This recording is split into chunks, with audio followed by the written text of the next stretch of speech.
My name is LaShawn. We are the Floating Heads. Welcome back to the 3-Minute Marriage Moment. Well, we got a good question for this week.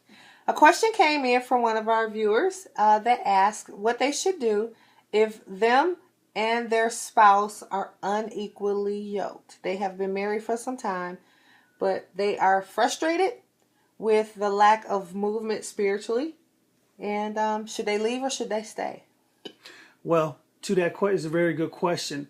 Now, in the case like this, since you have been married, I don't know if it's been like 1, 5, 10, 15 years, but at this point, just live a righteous and a fruitful life before them, especially if you find them unequally yoked with you. And it could be spiritually or physically compatible, uncompatible. It just depends what the circumstance and what the situation is. And this type of situation, of course, in best case scenario, should be discovered prior to marriage.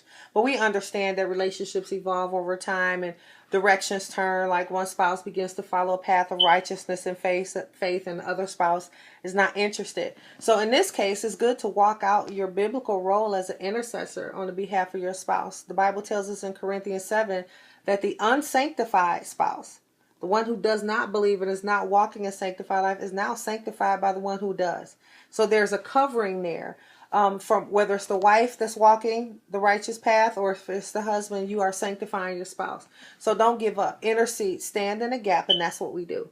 And the awesome part about that is it's just like water. No matter where you step into the water, they're going to be covered. But the thing is, you're just going to have to be patient and work with them. Okay, First Corinthians said love is patient. That is the kind. first ingredient of love is patience.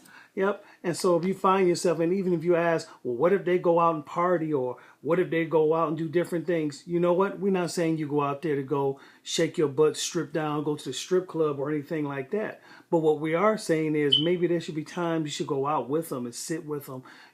Maybe they like going to the football games on a Sunday. I know that may be religious or sacramental or something like that. Sacrilegious. Mm-hmm. But you know what? Go out, do it sometimes. Just sit with them and stuff, and just, begin to enjoy it, because believe it or not, that can win them over, and that can also cause them to bring them up to a different level.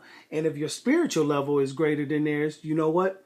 Praise God, because you could be the example. Yes. And that's what they need, is an example, not a person to be judgmental. Right. Because generally your spouse does not need you to, quote unquote, teach them.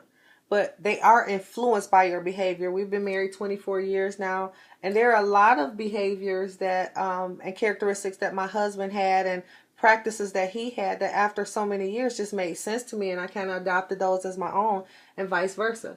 So it's a patience thing. Very patient. I thank God that my wife had the patience, because Lord knows. But thank you anyway for this marriage moment. We appreciate you very much. And remember that love believes all things. Love hopes all things. And love is kind. Love never, never, never fails. So don't leave. Don't jet. Don't get yourself evacuated from the marriage. Just stand in the gap and grab a new picture. Ask God to give you a new picture of what His idea for your marriage is supposed to be. Yep, and just remember, love covers a multitude of sins. If you want to keep in touch with us again, hit us at www.songsofsolomonri.com or Facebook at Songs of Solomon Relationship Institute. Be sure to hit like. We love you. Watch our heads fall off. Ooh. Peace out. Peace.